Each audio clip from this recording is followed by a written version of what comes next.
Good morning student.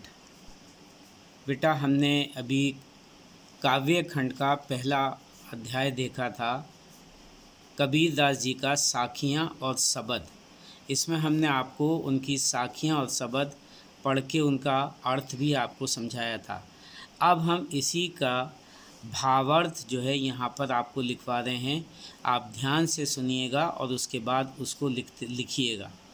पहला यहाँ पे दिया हुआ है, मान सरोवर सुभर जल हिंसा केली कराही, मुक्ता फल मुक्ता चुगें अब उड़ी अनंत न जाही। ठीक है, इसका यहाँ पे आप पहले संदर्भ लिखिए। संदर्भ साइड में हेडिंग डाल लीजिए, संदर्भ लिखिए।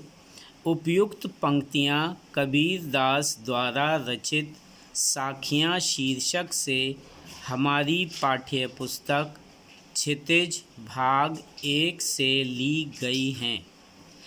इसके रचयिता श्री कबीरदास जी हैं। इसके रचयिता श्री कबीरदास जी हैं।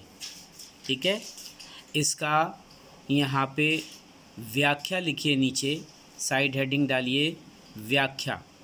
व्याख्या में आप लिखेंगे, कबीर कहते हैं कि हृदय रूपी मान सरोवर जब भक्ति के जल से, कबीर कहते हैं कि हृदय रूपी मान सरोवर जब भक्ति के जल से पूरी तरह भरा हुआ होता है, पूरी तरह भरा हुआ होता है, तो हंस रूपी आत्माएं उसी में खेला करती हैं, उसी में खेला करती हैं। विराम। वे आनंद में भरकर मुक्ति रूपी मोतियों को वहाँ से चुगती हैं। विराम। वे उड़कर विमुख होकर अब अन्य साधनों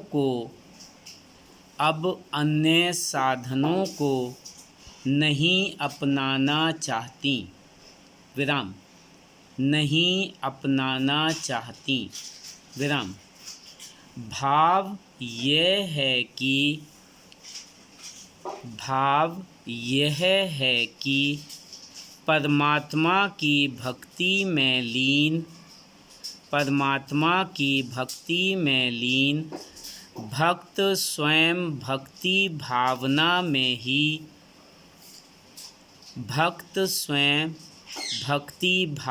में ही लीन रहना चाहते हैं तथा सांसारिक सुखों से दूर ही रहना चाहते हैं। विराम। अब इसका दूसरे का भावार्थ देखेंगे हम। नंबर 2 डाल दीजिएगा, वहाँ पे दूसरे का भावार्थ है, प्रेमी ढूंढत मैं फिरो प्रेमी मिले न कोई, प्रेमी को प्रेमी मिले सब विष अमृत होई।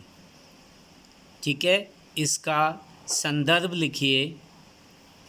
उपयुक्त पंक्तियाँ कबीरदास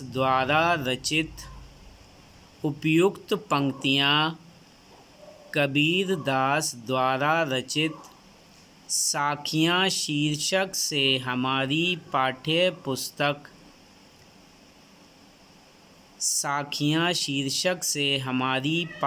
पुस्तक क्षितिज भाग 1 से ली गई हैं।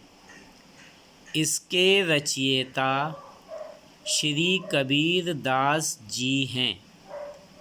इसके रचयिता श्री कबीरदास जी हैं। विराम। अब नीचे इसमें व्याख्या डाल लीजिए बेटा। व्याख्या लिखिए। कबीर दास जी कहते हैं कि कबीर दास जी कहते हैं कि ईश्वर सदा अपने जैसे भक्त को ढूंढता रहता है। ईश्वर सदा अपने जैसे भक्त को ढूंढता रहता है।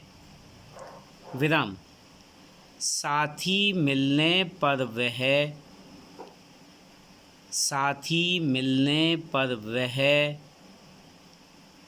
पूरी तरह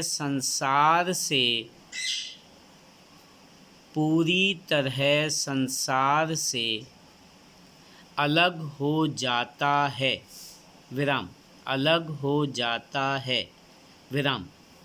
कबीर कहते हैं कि मैं परमात्मा के नाम से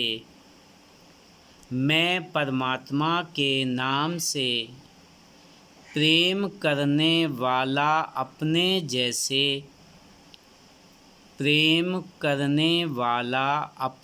जैसे किसी प्रेमी को ढूंढ रहा हूँ, परंतु ऐसा प्रेमी मुझे नहीं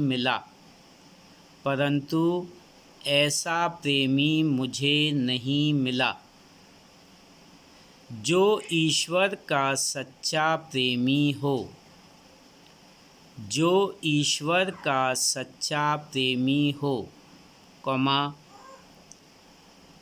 जब कोई सच्चा प्रेमी मिल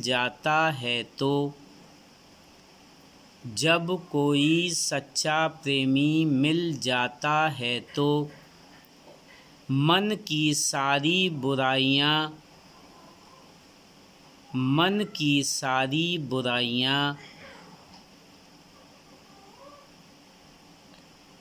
अच्छाइयाँ रूपी अमृत बन जाती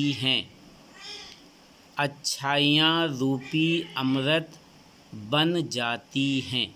ठीक है बेटा, तो ये 2 भावार्थ मैंने आज आपको बताए हैं, लिखने के लिए दिए हैं, बोले हैं।